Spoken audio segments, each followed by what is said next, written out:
আসসালামু আলাইকুম, সবাইকে স্বাগতম আমার স্বপ্ন ব্লগে। এখন দুপুরবেলা।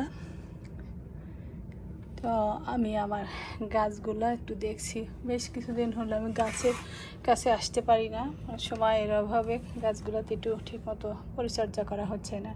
তারপরে এসে দেখলাম যে আমার গাছটা একটু মরে গেছে। আর এই গাছটা সুন্দর হয়েছে যদিও।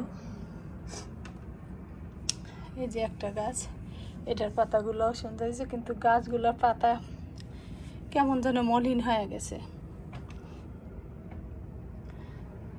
আর আমার খেজুর গাছের একটা ডাল মরে গেছে, বুঝতে পারছি না কী গেছে। আমি অবশ্যই গাছের শিকড় কেটে দিয়েছি নিচ থেকে, তারপরে এই অবস্থা হয়েছে। দেখা যাক এখন কি হয়।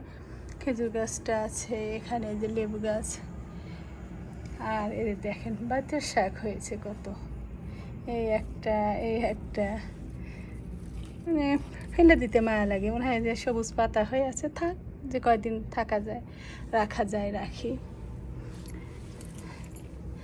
আর এই যে লেবু গাছটা আমি কেটে দিয়েছিলাম, কাটার পরে এই অবস্থা হয়েছে। পাতাগুলো কিছু কিছু মরে যাচ্ছে।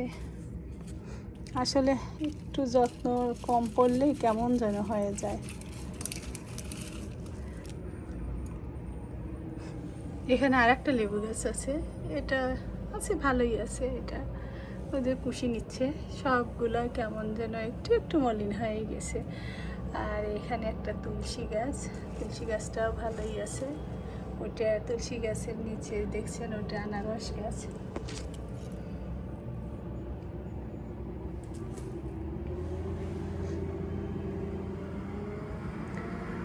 আর নিচে ওই আকাশটা দেখেন কি সুন্দর। আজকের ওয়েদারটা খুব ভালো, নীল আকাশে মাঝে মাঝে থোপা থোপা সাদা মেঘটা, দেখতে দারুণ লাগছে। আমার কাছে খুব ভালো লাগে এইরকম ওয়েদার। বৃষ্টি ভালো লাগে, ঝুমাঝুম বৃষ্টি হলে সেটা ঠিক আছে, কিন্তু ওই টিপটিপানি বৃষ্টি আমার ভালো লাগে না।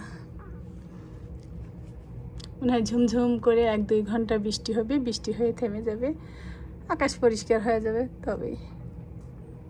তো ঠিক আছে, আমার গাছগুলো তো দেখালাম। এখন চলেন, একটা জিনিস আনছে আমার ছেলে, সেইটা আপনাদের সাথে এখন শেয়ার করি। দেখি আমার ছেলে আমার জন্য কি নিয়ে আসলো। সে নিয়ে এসে আমাকে রেখে গেছে ব্যাগ, আর বলে গেছে যে মা একটু খুলে দেখো, তোমার জন্য কিছু নিয়ে আসছি।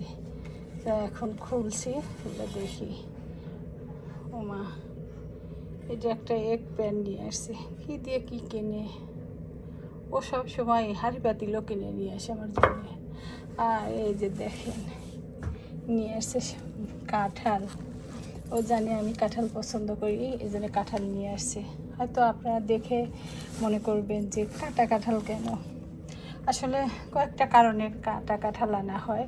একটা হচ্ছে আপনার এত বড় বড় কাঁঠাল, এই কাঁঠালগুলো আমার বাড়িতে খাবার মানুষ নেই, আমার বাসায় এরকম মানুষ নাই, আমি একা খাই।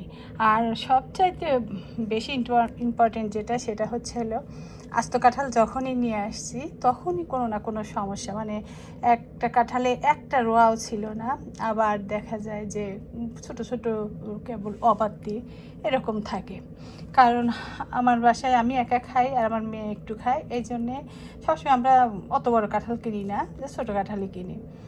তো 3-4 বার ওরকম ঠকার পর থেকে এখন আর আমরা এটা কিনি না, আস্তটা কিনি না। এই যে দোকানে দেখা যায় যে 2জন মানুষ হলে একসাথে কাইটে যে যতটুক নেয় ভাগ করে দেয়। আর এই কাটার কারণে দেখা যায় যে এর ভিতরে রোয়াটা কেমন আছে, আসলে রোয়া আছে সেটা বাড়তি কিংবা অবাড়তি, এটা দেখে নেওয়া যায়। এই জন্য ভালো লাগে, আর পরিমাণেও কম থাকে। 2-1 দিন যা খেলাম, তারপরে যা হয় ফেলে দেই, আর যা করি। আর এই বিচিগুলা হচ্ছে মূল, বিচিটা আমার খুব পছন্দ। বিচি ভর্তা কিংবা রান্না খেতে খুব ভালো লাগে।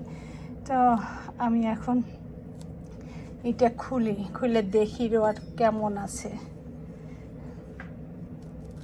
আর এই কাঁঠালের রোয়ারগুলো উঠানো খুব বিরক্তিকর, ভালো লাগে না। আমাদের দেশে যেমন সহজেই ওঠানো যায়, এখানে কিন্তু সহজে উঠানো যায় না।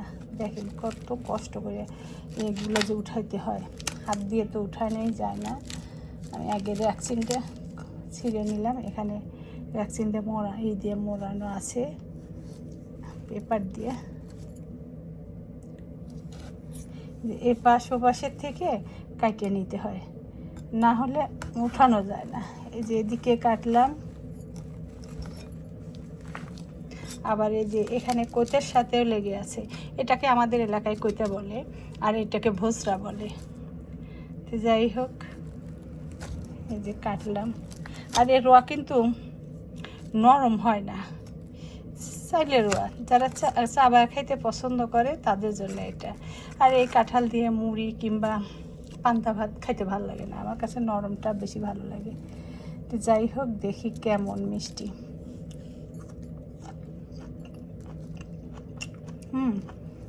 মিষ্টি আছে, সবই ঠিক আছে, কিন্তু এই শক্ত শক্ত রোয়া। এখন এগুলো আমি সবগুলা উঠাবো, উঠায় নিয়ে যে ফ্রিজে রাখবো, কারণ বাইরে থাকলে নষ্ট হয়ে যাবে। কাটা কাঁঠাল আর রাখা যাবে না। তো ঠিক আছে, আমি এখন উঠাই খাই, আর কতগুলো রোয়া হয় পরে আপনাদের সাথে শেয়ার করি। এই যে আমার কাঁঠালের রোয়া এতগুলো বের হলো, কিন্তু তুলতে অনেক সময় লাগছে, অনেক কষ্ট করে উঠাইতে হয়েছে। এই এত শক্ত থাকে, মানে উঠানো খুব কষ্ট, তারপরে উঠাইলাম কষ্ট করে। এখন এগুলো ফেলে দেবো। একটা জিনিস সুবিধা আছে যে হাতে কোনো কষ্ট লাগে না, এই জন্য ভালো লাগে, তেমন কোনো কষ্ট নাই। তো ঠিক আছে, এখন আমি কাঁঠালগুলোর একটা ব্যবস্থা করি।